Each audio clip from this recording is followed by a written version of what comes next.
নমস্কার। আজ আমি আমার দর্শকদের অনুরোধে আমি আজকে লটে শুটকির তরকারি করছি। আমি আগে কখনো লটে শুটকি রান্না তো করিনি, খাইও নি। আমাদের পরিবারে কেউই এই সম্পর্কে নয়। তো আজ আমি করছি। তাহলে দেখুন আমি কিভাবে করছি। মাছটাকে আমি একটু শুকনো খোলায় নেড়ে নেব। মাছগুলোকে আমি যেমনভাবে মাছ কাটে ওরকম করে মাথাগুলোকে আর পাখাগুলোকে বাদ দিয়ে আমি পিস পিস করে কেটে নিয়েছি। এটাকে আমি শুকনো খোলায় একটু নেড়ে নেব। আমি যে স্টোর থেকে এই মাছগুলোকে কিনেছি তারা আমাকে বলে দিয়েছেন যে গরম জলে না ভেজাতে, কারণ এটা বেশি দিনের শুকনো নয়। আমি মাছগুলোকে কড়াইতে ঢেলে দিচ্ছি। কড়াইটা গরম হয়ে গেছে।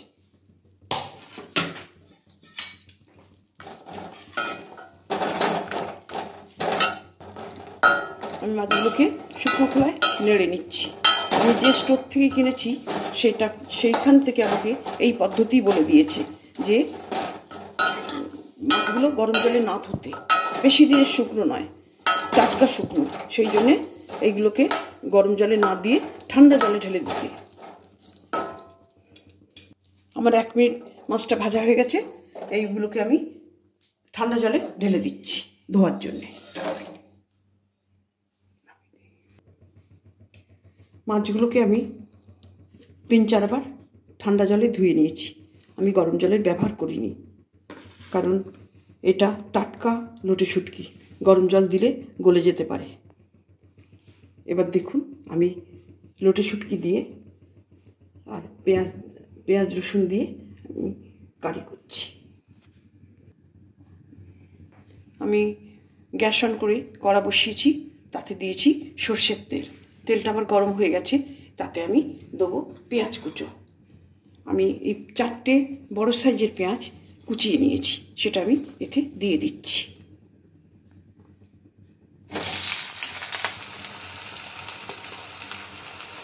এই কটা মাছের জন্যে আমি পেঁয়াজটা বেশি হয়েছে, কারণ এইটাতে পেঁয়াজ রসুনের উপরেই রান্নাটা হবে।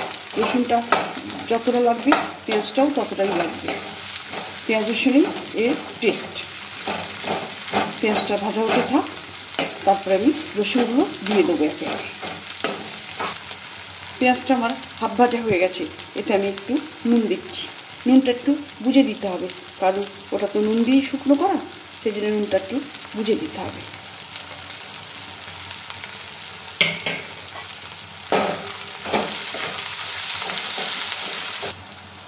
পেঁয়াজটা ভাজা হয়ে গেছে, আমি একটা রসুন বাটা এতে দিয়ে দিচ্ছি। আর একটা রসুন আমি পরে দেবো।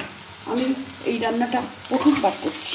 যদি কোনো ভুল ত্রুটি হয় আপনারা একটু ক্ষমা করে দেবেন, আর অবশ্যই কমেন্টসে আমাকে বলবেন যে কোন জায়গাটা আমার ভুল হয়েছে।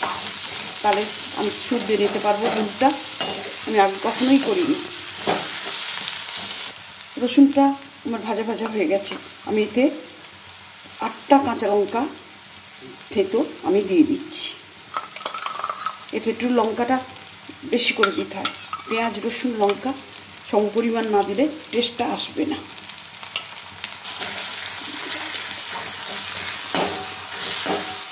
লঙ্কাটা আমার ভাজা ভাজা হয়ে আসছে।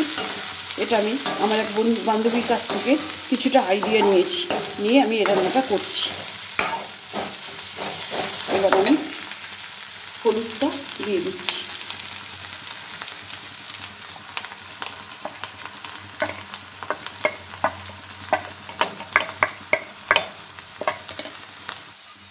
এতে এবার আমি গুঁড়ো লঙ্কাটা দিয়ে দিচ্ছি।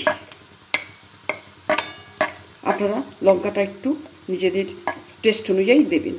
আমি আমার মতন করে দিচ্ছি।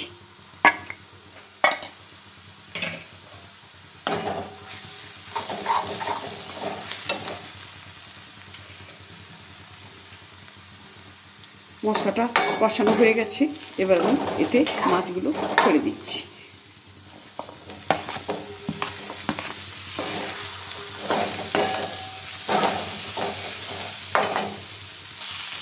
এতে আমি খুব সামান্য পরিমাণে সামান্য জল দিচ্ছি, যাতে কড়াটা লেগে না যায়।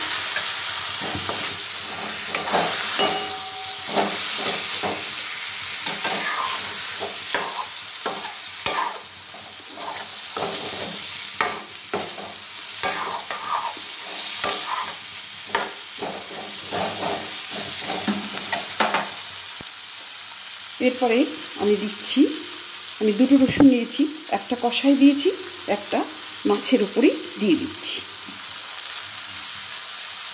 রসুন দুটো অনেক বড়।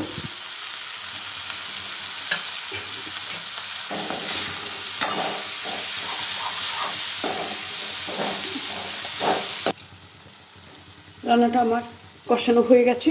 এবার এতে আমি জিরে গুঁড়োটা দিয়ে দিচ্ছি।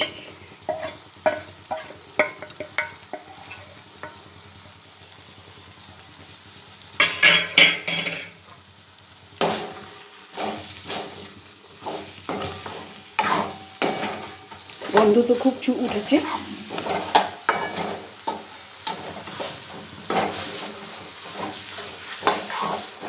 রান্নাটা আমার শেষের মুখে। আমি ধনেপাতা কুচি দিয়ে নামিয়ে নিয়ে রান্নাটা শেষ করছি।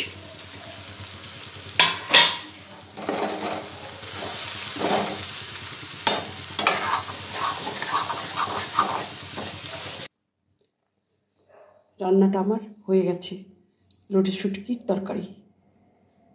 আমি সেটা পরিবেশন করে দিয়েছি। খেয়ে দেখলাম ভীষণই ভালো লাগলো। একটা কাঁচা লঙ্কা দিয়ে আমি গার্নিশ করে দিয়েছি। আর আপনারা যখন রান্না করবেন তখন একটা মাস্ক পরে রান্না করবেন, তাহলে অসুবিধাটা আর হবে না।